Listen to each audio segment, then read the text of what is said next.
acuerdo de cese al fuego está en puerta, pero Israel no para los bombardeos contra Gaza a pesar de la propuesta de paz de Donald Trump, que es respaldada por la comunidad internacional. Pero lo más importante es que fue aceptada por Hamas. Se trata de 20 puntos, entre ellos la liberación de los rehenes vivos y muertos a cambio de los palestinos secuestrados y torturados por Israel. También la conformación de una administración donde estén incluidos los palestinos. Este tema, por cierto, no fue contemplado inicialmente en el primer borrador de diálogo del mandatario estadounidense y fue rechazado por Netanyahu por considerar que Trump se dejó engañar por el movimiento de resistencia palestina. Y es que el primer ministro sionista israelí pretende no solamente desaparecer con bombas al pueblo palestino, sino que además se le imponga un tutelaje que decida el destino de su territorio, por considerar que Hamas es una amenaza sobre Israel que ha exterminado a casi 77.000 palestinos. Hay que recordar cómo inicia esta fase de la historia, luego que el 7 de octubre del 2023 Hamas ejecutara una operación en defensa de su soberanía y su patria, y a partir de ese momento Israel se volcó con muchísimo más fuerza contra el pueblo palestino. Lo insólito es que se le condena a Hamas por defender el derecho a existir del pueblo palestino ante una ocupación, pero no se condena de la misma manera a Israel, que desde hace 80 años sistemáticamente ha ido exterminando y ocupando el territorio de los palestinos bajo el pretexto de ser los elegidos de Dios y de ser su tierra prometida. El mundo está en presencia de los crímenes de lesa humanidad de Israel y los pueblos no se detienen en ser la voz de los palestinos. Palestina, el derecho a existir. Pongamos el punto en la I.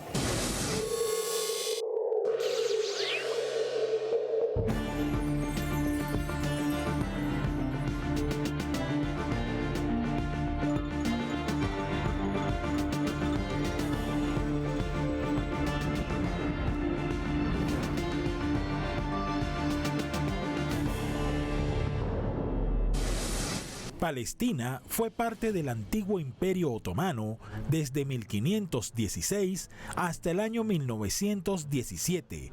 Luego fue controlada por el Imperio Británico, que reforzaría su intervención y agresión del territorio árabe palestino al fundar el colonizador Mandato Británico de Palestina en 1920, que se extendería hasta 1948, cuando se retiran de las tierras ocupadas, y para este periodo el mapa de Palestina estaba completo.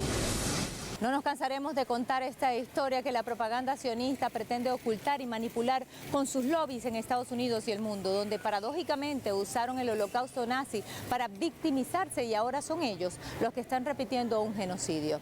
6 años duró el exterminio del pueblo judío, pero increíblemente 80 años el pueblo palestino ha soportado un holocausto que ha llegado a su expresión más terrorífica e insoportable de dolor y sufrimiento en su propio territorio.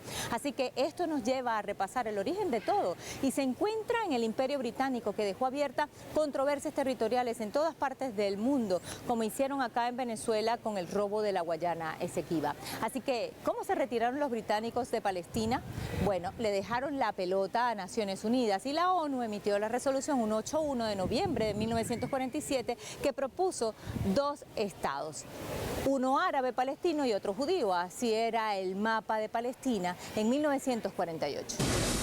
La resolución de la ONU de 1948 establecía que el Estado israelí debería controlar el 55% del territorio del antiguo mandato británico de Palestina, lo que condujo a que los pobladores originarios del territorio, la nación árabe palestina, protestaran y no estuvieran de acuerdo con la resolución.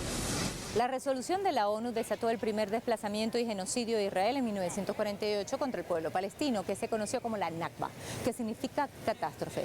En ese momento, el Estado de ocupación israelí robó el 23% del territorio a Palestina, y sobre esas tierras y la sangre de los palestinos levantaron parte de su emporio militar, el principal puerto y otras infraestructuras, y pasaron a controlar un 78% del territorio original de Palestina, mutilando de esta forma al país. Así, el resto del territorio de la nación árabe palestina quedaría ocupado por Egipto hasta 1967, cuando estalló la Guerra de los 6 días, donde Israel se enfrentó a una coalición árabe formada por Egipto, Siria, Jordania, Irak y Palestina. Esta guerra permitió una nueva expansión territorial de Israel en el territorio de la nación palestina como los Altos del Golán. Desde 1967 hasta la actualidad, el proyecto colonialista del sionismo de ocupar el territorio de Palestina ha sido sistemático, hasta el punto de dejar solo una pequeña franja en Gaza y en Cisjordania, al pueblo palestino que ha vivido humillaciones en su propio territorio. Así se ve el mapa de ocupación sionista en este momento. Israel no cumplió tampoco los humillantes acuerdos de Oslo de 1993 y siguen ocupando e invadiendo tierra reconocida internacionalmente como Palestina. Las injusticias y actitud colonialista de desprecio no comenzó el 7 de octubre del 2023, sino desde que la ONU le concedió arbitrariamente el supuesto derecho de ocupar el territorio de los árabes en 1948. Recientemente el presidente de Colombia, Gustavo Petro, dijo en Naciones Unidas que no existe tal tierra prometida. Esta narrativa es un invento del sionismo para ocupar Palestina con el cuento de ser los elegidos de Dios. El elegido de Dios es la humanidad toda, dijo el mandatario colombiano. Es increíble escuchar este relato de Netanyahu, pero sobre todo es la base de esa ideología sionista, supremacista, apoyada por Estados Unidos y sus aliados occidentales, que han sembrado el odio en gran parte de su población y del ejército para exterminar al pueblo palestino. Pero el fondo del asunto es el control geopolítico para lograr el proyecto expansionista de Israel en el Medio Oriente y más allá, en el mundo entero, porque nadie está a salvo de sus perversas ideas.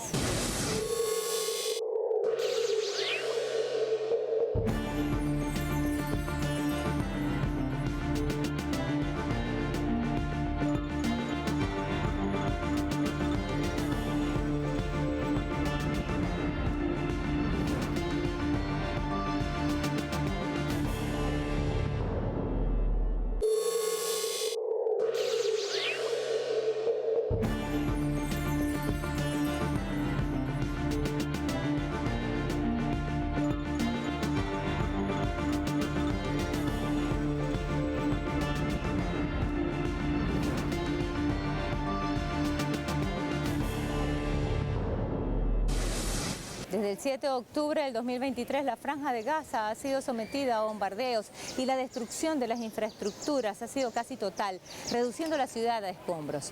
No queda casi nada. Israel acabó con las mezquitas, hospitales, universidades, cultura, museos, campos de refugiados, en fin. Se estima que los mártires se elevan a 76.600, pero la verdad es que nadie sabe a ciencia cierta cuántos son, sin contar los que yacen aún debajo de los edificios destruidos. Según Naciones Unidas, 70% de las víctimas son niños, mujeres y ancianos que han sido martirizados por las bombas de la ocupación israelí.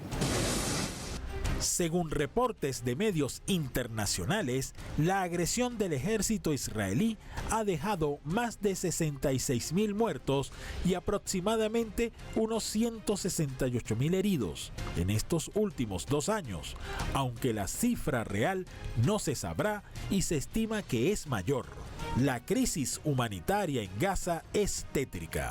Se manifiesta a través del bloqueo de la ayuda humanitaria en 16 años que se agudizó en los últimos 7 meses, cuando Israel prohibió la entrada de alimentos, agua y medicinas, pero además ha cortado el suministro eléctrico de la principal planta desalinizadora, dejando sin agua potable a más de 600.000 personas. Organizaciones sociales que han prestado apoyo a los habitantes de Gaza denuncian el hambre como arma de guerra sionista, prohibida por el derecho internacional humanitario. Sin embargo, la entidad terrorista no ha dejado el asedio a la población palestina, demostrando así un estado de catástrofe humanitaria y de destrucción masiva. Vivíamos seguros y en paz en nuestros hogares, pero debido Debido a los bombardeos de la ocupación sobre zonas residenciales, nos vimos obligados a huir a Al-Tufá, hacia el oeste, desplazándonos de una zona a otra hasta que nos expulsaron de la ciudad de Gaza. Ahora hemos acabado en las calles de Nuseirat. ¿A dónde se supone que debemos ir? ¿A dónde podemos ir? La Organización de las Naciones Unidas cuantificó a más de 280 periodistas asesinados en ataques israelíes mientras hacían su labor, ejerciendo además otras formas de presión a través de amenazas para que abandonen Palestina, una cifra elevada que supera a la de la Segunda Guerra Mundial. Israel tampoco permite la entrada de la ayuda humanitaria y es que la hambruna ha sido usada como arma de guerra para que por esta vía despiadada también se extermine al pueblo palestino. Pese a los llamados internacionales, el ejército israelí ha cerrado los pasos fronterizos de Rafah y de Kerem Shalom, pero el mundo no se queda tranquilo. Para romper el bloqueo naval, decenas de barcos con activistas de derechos humanos de más de 40 países salieron recientemente a Gaza para solidarizarse y dejar al desnudo a sus gobiernos que condenan el genocidio pero no hacen nada. La flota Summit Global, conformada por más de 45 embarcaciones, fue interceptada por la Marina israelí. Los 500 activistas fueron detenidos, llevados a la cárcel de la ocupación y ya muchos de ellos han sido deportados y han denunciado torturas y tratos crueles en una de las cárceles de Israel. El caso más conocido de flotillas con ayuda humanitaria para el pueblo de Gaza fue en 2010, cuando las fuerzas israelíes abordaron violentamente la Flotilla de la Libertad compuesta por 6 embarcaciones, resultando en la muerte de 10 activistas turcos. Recientemente, 45 embarcaciones con ayuda humanitaria fueron detenidas por las fuerzas israelíes cuando se aproximaban a las costas de la Franja de Gaza. Activistas que participaron en el naufragio ya habían presentido que los iban a capturar, luego que los dejaran de escoltar un patrullero de la Marina italiana. Así lo denunciaron. Llegando a la línea naranja de las 150 millas náuticas hacia Gaza, ya nos dejan solos. Y ahí es donde empezamos a correr más riesgo, porque Israel ha manifestado que podría atacar a la flotilla o interceptar y arrestar a todas las personas que vamos acá a bordo. El viernes 3 de octubre, 500 voluntarios de más de 48 países que se encontraban en las flotillas con el fin de llevar ayuda humanitaria a Gaza fueron detenidos y llevados a la cárcel de máxima seguridad de Kitziot. Esto causó conmoción alrededor del mundo, en países como Italia, España, Túnez, Brasil, entre otros, donde miles de personas salieron a protestar en solidaridad con los activistas secuestrados por Israel. Se dirigían a romper el bloqueo de Gaza, pero fueron secuestrados en aguas internacionales. Estamos aquí para mostrar nuestra solidaridad con ellos y exigir su liberación. En un video difundido en redes sociales, se observa al ministro de Seguridad Nacional de Israel, Itamar Ben-Gvir, insultando a los activistas detenidos y difamándolos como terroristas mientras eran trasladados. Sin embargo, los activistas no se intimidaron y le respondieron en coro: Palestina libre. Diversos líderes políticos y organizaciones de derechos humanos han condenado el trato hacia los activistas de la flota Summit Global y el uso del término terrorista para referirse a ellos. Las imágenes del ministro de Seguridad Nacional de Israel, Ben-Gvir, criminalizando a los defensores de los derechos humanos, ha desatado polémica internacional. La verdad es que ahora los 500 defensores pro-palestinos son testigos presenciales de los crímenes de lesa humanidad del Estado genocida de Israel.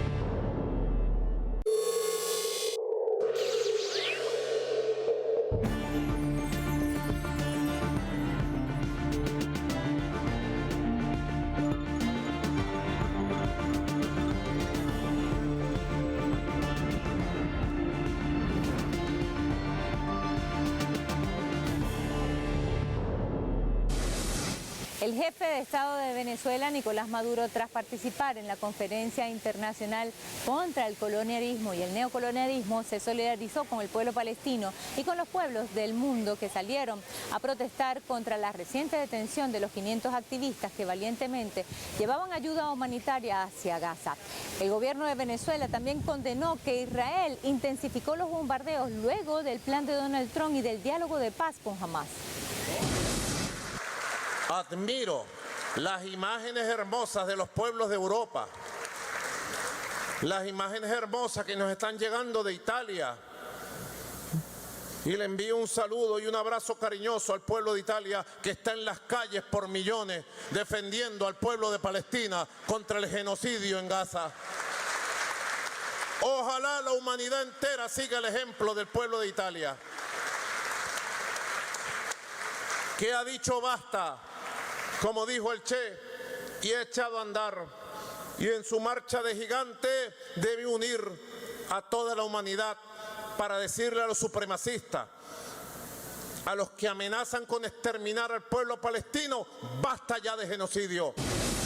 En la 80ª sesión de Naciones Unidas, voces que llevan años reflexionando sobre la agresión de Israel contra los palestinos, sin que esto además sirva de nada, convirtieron la sede de la ONU en el epicentro de un movimiento diplomático histórico, donde decenas de líderes mundiales se unieron para clamar la paz y frenar el genocidio en Gaza, siguiendo el ejemplo de Sudáfrica, que siendo consecuente con su lucha del apartheid, fueron los primeros en denunciar ante la Corte Internacional de Justicia el exterminio.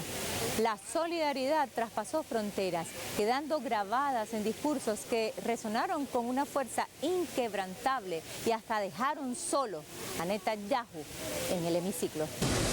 El presidente de Colombia, Gustavo Petro, condenó sin paliativos los ataques y el genocidio, expresando el peligro que representa para la humanidad el sionismo y su exterminio contra Palestina. Invito a las naciones del mundo y a sus pueblos sobre todo, como parte de la humanidad, a unir ejércitos y armas. Hay que liberar a Palestina. Es la hora de la espada de la libertad o muerte de Bolívar, porque no solo van a bombardear a Gaza, no solo al Caribe como ya lo hacen, sino a la humanidad que clama libertad. También el canciller de Cuba, Bruno Rodríguez, alzó la voz en la Asamblea General para advertir que la comunidad internacional tiene el deber de impulsar medidas concretas ante la masacre en Gaza y exhortó a que se reconozca Palestina como un Estado miembro de la ONU. Si el Consejo de Seguridad se muestra impotente por motivo del veto que Estados Unidos ejerce o amenaza con ejercer, y no es capaz de tomar medidas efectivas para cesar la barbarie, esta Asamblea General tiene el deber y la capacidad de impulsar medidas concretas sin demora. Como mínimo, debe declarar de modo inequívoco el derecho de Palestina a ser un Estado miembro de la ONU en sus fronteras previas a 1967, su capital en Jerusalén Oriental y con el derecho al regreso de los refugiados. A estas olas de protesta contra Israel se sumó el presidente del gobierno español, Pedro Sánchez, quien exigió mantener viva la posibilidad de la paz. Tenemos que adoptar con carácter inmediato medidas para frenar la barbarie y hacer posible la paz. España, por supuesto, adoptará un plan con medidas para frenar el genocidio en Gaza y seguiremos tomando medidas valientes con quienes quieran sumarse, porque Gaza lo necesita. Este consenso global, que elevó a 157 el número de naciones que reconocen a Palestina, demostró que la presión por la paz y el fin de la ocupación es ya una marea imparable, desatando el rechazo inmediato a Israel y Estados Unidos. La solidaridad también se manifestó con una potencia explosiva en el ámbito musical y artístico sin precedentes en el concierto de Residente Calle 13. En el corazón de México, el Zócalo capitalino se transformó en la mayor manifestación contra el genocidio en Gaza. Un mar de 180.000 personas unidas bajo la bandera de la justicia exigieron el cese del genocidio con el grito de Palestina libre, Palestina libre. En un acto musical en el Zócalo de México, el rapero puertorriqueño conocido como Residente, René Calle 13, elevó la voz en favor del pueblo palestino. El momento más impactante de la noche fue cuando una familia refugiada palestina, que había escapado hace meses de su hogar, subió al escenario.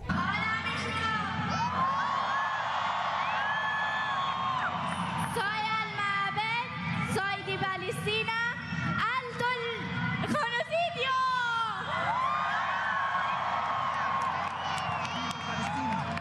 ¡Viva Palestina!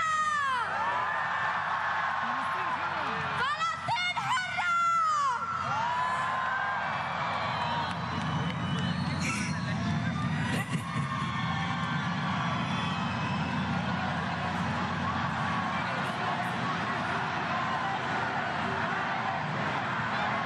Vamos a recibirla con un abrazo. Palestina libre, Palestina libre, Palestina libre.